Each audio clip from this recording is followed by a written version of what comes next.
Good afternoon, everyone. So today what I'm going to do is do a tune-up on the 66 Impala. So this would generally be applicable to all small block Chevys, what I'm about to do, and for the most part for big blocks as well. And there's some general information here for any tune-up that you might be doing on your automobile. So let's stay tuned and see what we got. Here is a set of the tools you'll need to do a tune-up properly. Let's start in the middle there with the timing light. So the timing light, of course, will tell you how to set the timing on the distributor. You need a tach dwell meter. This also has a voltage meter on it as well for reading the battery volts to check that out. And then a distributor wrench to loosen the distributor nut and turn it to set the timing. A torque wrench. So the torque wrench will have will be used to check the manifold bolts, but also to torque the spark plugs to their proper specification. All right, and down here you've got a ratchet with an extension and a spark plug socket. So this is a 13/16. The plugs we're using are the larger plugs. So a spark plug socket, of course, you'll tell the difference between it because it has a 6-point end on it, so you can turn it with a wrench, but it also has a rubber grommet on the inside so you don't break the porcelain insulators on the spark plugs. All right, a flat-bladed screwdriver, an Allen wrench for the distributor to set the dwell, a vacuum gauge. Mine has seen better days, but it still works. You'll need a 9/16 inch wrench, and that's for the PCV valve. You'll need a 1/2 inch line wrench for the fuel filter, along with a 1-inch wrench. And that should about take care of all the tools you'll need for a tune-up. Now let's take a look at the parts that are needed. Here are the parts. I've got, of course, up here I have spark plugs, and these are AC 45s. You can use either the 45s or go with a 44 if you want a colder plug for the 283. 327 in this case you would probably go with the 44. And notice that this is just a straight 45. There's no letters after or before the 45. So you can use the R45s and R44s, but those are just resistor plugs and supposedly help with suppression of radio noise. But I have never heard any difference between using the straight 45s and the R45s. So, and I've listened to the radio on both occasions and never tell a difference between either one. All right, there's the distributor cap, the rotor, set of points, a condenser, and a fuel filter. And of course, new plug wires. I'm going to go ahead and put all new plug wires on it. And a gasket for the air cleaner. Now I'm also going to replace the air cleaner and the PCV valve. I just don't have those two things setting out here at the moment. So, but we'll show those when we get into it. So the first step that you want to do in a tune-up is this. You want to loosen all of the spark plugs one full turn, and of course put the spark plug boots back on them, because what you're going to do is you're going to fire up the engine to blow out any carbon chips that might be in the cylinder. And prior to that, of course, I did all this off camera. Take some compressed air and just blow around the spark plug holes. That way you won't get any trash in the cylinders. So all the plugs are loosened one full turn. The boots are back on, so I'm going to get in and start up the car now. And you just have to run it for a second.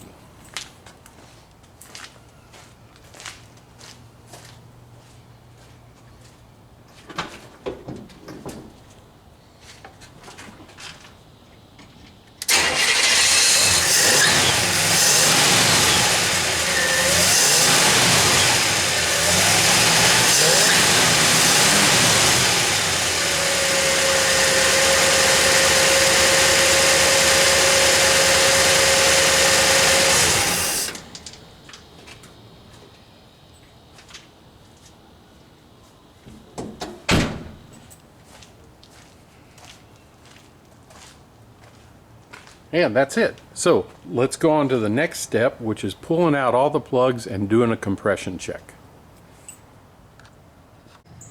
All right, one more thing before we get into the compression test is take a look at your spark plugs when you pull them out. So you can see these are nice grayish color, grayish tan, and that's exactly the color you want to see. Your spark plugs will tell you a lot about the condition of your cylinders. If it's oily, black looking, then you probably have an oil leak either at your valves or your rings. Or if it's dry, sooty black, you're running too rich a mixture. So all 8 of my spark plugs look exactly like this, so they're in good condition. And these plugs aren't in bad condition actually, but they're not the exact right plugs that they should be. These are R43S's, and really by the manual they should be 45s or 44 if you want to run a colder plug. 43 is just too cold a plug for this engine, so I'm changing mine out completely, even though these are in fairly decent condition. Alright, so let's get on to the compression test now. Nothing like working in the dark, is there? So I'm going to go through the next step, which is the compression check. And on the compression check, what we're looking for on this particular engine is 150 psi on each cylinder. Now that can vary a little bit, but you don't want any difference greater than 15 psi between all 8 of the cylinders. So just consult your service manual for what the compression should be on your particular engine. So I have the screw-in type of pressure gauge, and that's what I recommend. I don't recommend that you get one of the push-in types. They're just too much of a pain. And I think this will seal better and give you a better reading. So what you want to do is you want to take all the plugs out, of course, and then you want to screw this into the cylinder and just hand tight. That's all you have to do. And then crank through at least 4 cycles to get a good reading on your compression gauge, and we'll do that right now.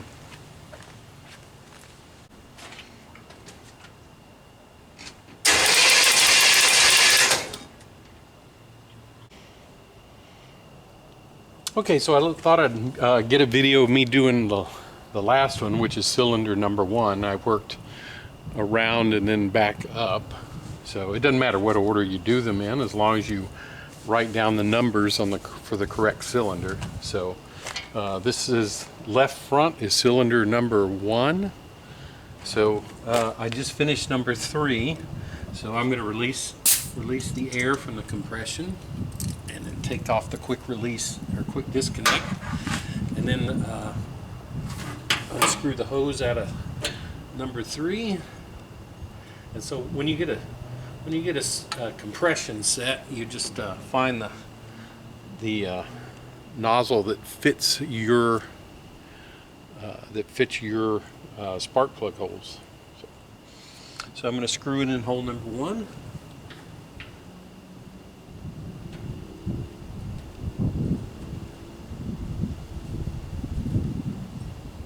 Like I said, just do it hand tight.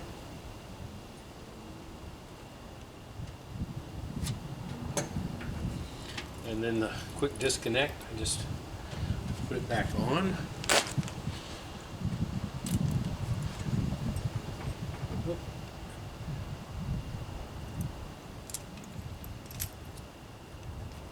There we go. Make sure there's no air in it. And so now here's the gauge, and I'm gonna run through a minimum of 4 times. I like to do 5 or 6. Actually, on the first cylinder I did, number 4, I don't think I cranked it through enough, and I went back and did it again and got a little bit higher reading. So make sure at least 4 times, but you can do as much as 5 or 6. Isn't going to hurt anything, especially if you have a strong battery.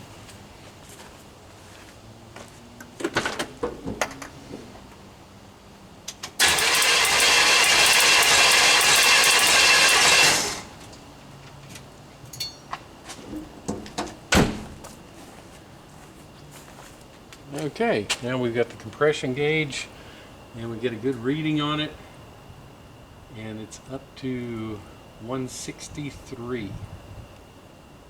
So that's good. All right, so now we've got a reading on all of our cylinders. Cylinder 1 was 163. So you can see here on the diagram that I did, if I've got enough light, I think I'll move the camera over, and hopefully I've got enough light on that. But anyway, in cylinder 1 I've got 163, 3 I've got 164, 5 156, 7 160, 2 156, cylinder 4 is 155, 6 is 167, and 8 was 169. It was as high as 169, so that's okay. As long as it's 150 or greater, and there's not a difference of more than 15 psi in between the highest and lowest cylinder, you're good. So, and there's not. So, now what I'm going to do is install the plugs. But before I do that, if you do happen to find a cylinder that reads low, what you can do is take a little oil can and squirt some oil and crank it again. If the compression goes up, that means your rings are bad in that cylinder. If the compression doesn't go up, that means the valves. There's something wrong with the valves. Now, if you have two cylinders adjacent to each other that happen to have a bad reading, then, and you squirt the oil in the cylinder and the reading doesn't go up, that means you possibly have a bad head gasket. So just be on the lookout for that. All right, so what we're going to do now is gap and install the spark plugs. All right, so here's my spark plug. Notice I have the gasket on it already, and this spark plug will be gapped at 35 thousandths, and you always use the wire gaps for the spark plugs. Okay, so what you want to do is put the wire gap in between the center electrode and the side electrode, and it should be just a slight drag in between. Okay, if it's too tight or too loose, there's a tool usually comes on your gappers. This bends the side electrode. So you notice you just if I can get it in the frame here, let me back out a little bit.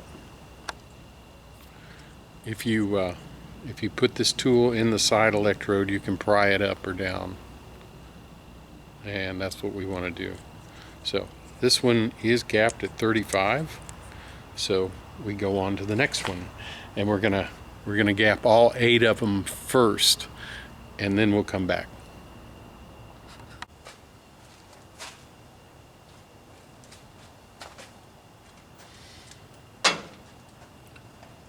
All right, so I have my 4 plugs distributed over here.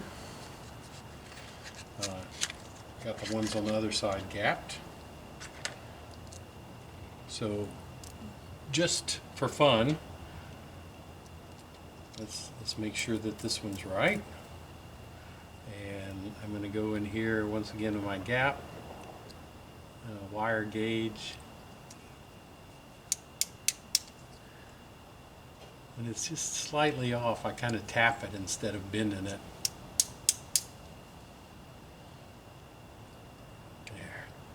Now I just have a slight drag. Good. And all I need to do, if I want to, I can just install it in the hole, finger tight. So let me start back here at the back, because the back's always the hardest one.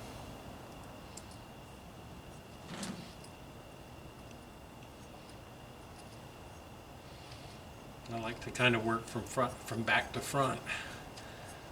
So I just go in and Screw it in finger tight.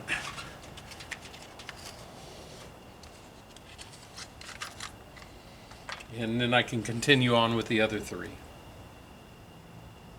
All right, I tested this one, and this one's gapped well also. Gasket's on. Put it in cylinder number 2.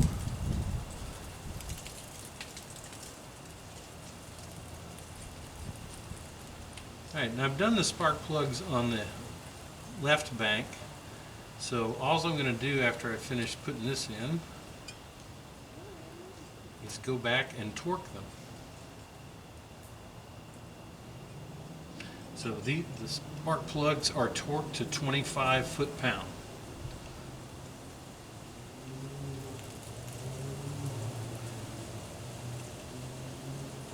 Or pounds-feet, whoever. You change it on me every few years. All right, I have my torque wrench here, and I'll just go along and torque these. And my torque wrench has the spark plug socket on it.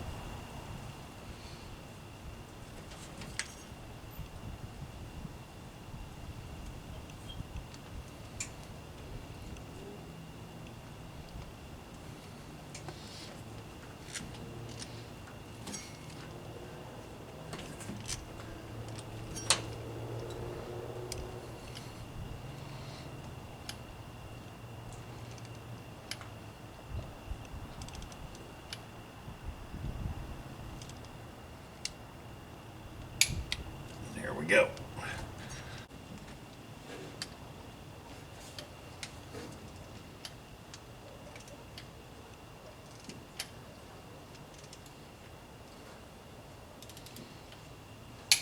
There we go. All right, 25 foot-pounds of torque on the plugs. Now that I've finished this bank, I'm going to go ahead and go over to the left bank of plugs and tighten them in. Okay, now that we've got all our spark plugs in, tightened to 25 foot-pounds, I'm going to take this time and do some checks on my other bolts. So I especially want to check the intake manifold bolts, make sure that they're at 30 foot-pounds still. Now some of them you just can't do unless you remove the carburetor, so I'm going to do what I can. So I do have my torque wrench set to 30 foot-pounds, and I want to caution you too, if you have this type of torque wrench, that these need to be calibrated every so often. I recommend once a year. So find a place that calibrates tools and take it and get your torque wrench calibrated each year. Here's my new set of spark plug wires. Now, when you get a set of these, if you order the correct ones, they may seem a little long. But the reason is, especially for this engine, with these ram horns manifolds, they route under the manifold and up the side. So they will be long. If you don't route them correctly, you're going to have a lot of extra wire left over. So just remember that. Now these are especially fun because from the factory they're actually routed through the motor mounts, between the motor mount and the block. So that makes for a lot of fun when trying to push these through there. So let's see if we can do that. I'm going to try the first few. What you're going to do though, what you're going to want to do are lay these out so you get the longest ones to where they should be. The firing order for a small block Chevy and most V8s, at least Chevrolet V8s, is 18436572. So that's how it routes on the distributor cap, 18436572. So you'll start with one to the left of the little dwell window, and then go around clockwise.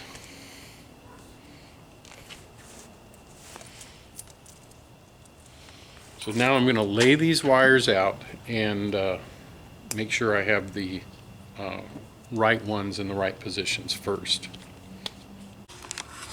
Okay, I've got almost all the plug wires on except for cylinder 8. So you can see how they're routed. I don't know how well you can see. I'll try to back out here. So you can see that 2 and 4 go under the motor mount. And then back here, there's actually a clip on top of the oil pan. And then they route back into there. And then up to the distributor. And the same thing on the other side for 1 and 3. So the 2 in the back are a little bit easier. But you've got to get those routed correctly so they don't get burned by the exhaust manifold. Let's put this last plug wire on cylinder 8. And I'm going to try to get the camera down here low so everybody can see what's going on. I hope it doesn't fall.